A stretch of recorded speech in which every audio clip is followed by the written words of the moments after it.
My name is Rene Clert and Baterbonia. I'm from Davao City and ang sports ko ay basketball secondary.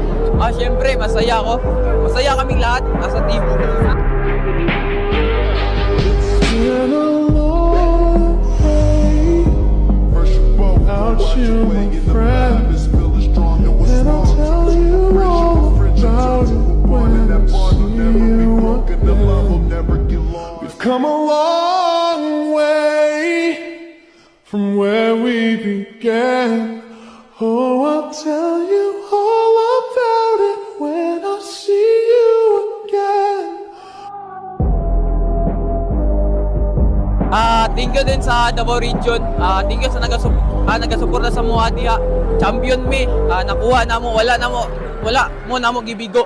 And sa mga kababayan sab nako sa Agusan, sa Talacogon, thank you po sa inyo mga suporta tanan. Kung dili tungod sa inyo ang dili nagamotivate sa kuha, wala po ko dire.